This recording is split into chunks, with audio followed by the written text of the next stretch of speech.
Well, if you're planning to buy an electric vehicle or installing solar panels right now, the discount you may be getting from the federal government is not going to last long. No, those federal tax credits were a casualty of the so-called Big Beautiful Bill that President Trump just signed into law last week, in fact. CBS 13's Anna Kuhn joining us live in studio. And Anna, right now it's been a mad rush for some Maine businesses to make some sales before that deadline. Yeah, that's right, Greg. A solar company in Freeport tells us their phones have been ringing off the hook. They say they're now sprinting to the finish line as they try to complete as many projects as they can before the 30% tax credit ends at the end of the year.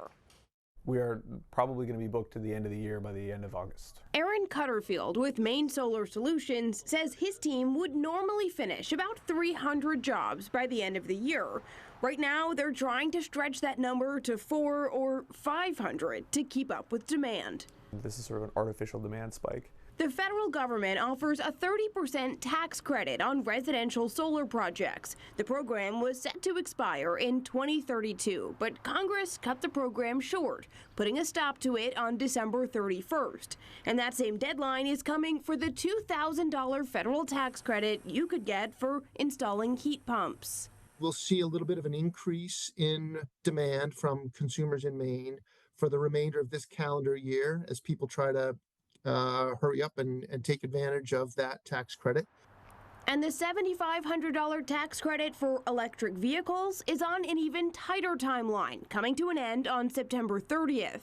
So everybody's always looking for a good deal. So when there's a $7,500 deal on a vehicle that's going to go away, people are going to flock to it. And while business owners may be cheering for the sales spike, they say it won't last long. And after those tax credits end, it could bring a bit of a slowdown for the industries. It might hurt for a month or two when it goes away, but people still want to buy these. I expect we might see a slight decline, but I don't think it'll be noticeable. So it certainly isn't doomsday, right?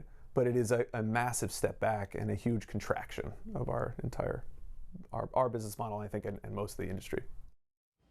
Well, it is worth noting there is still some help available if you're thinking about installing a heat pump. While that federal tax credit is ending at the end of the year, Maine's rebate program for heat pump installations will continue. Live in the studio, Anna Kuhn, CBS 13 News. Guys. All right, thanks for the breakdown, Anna.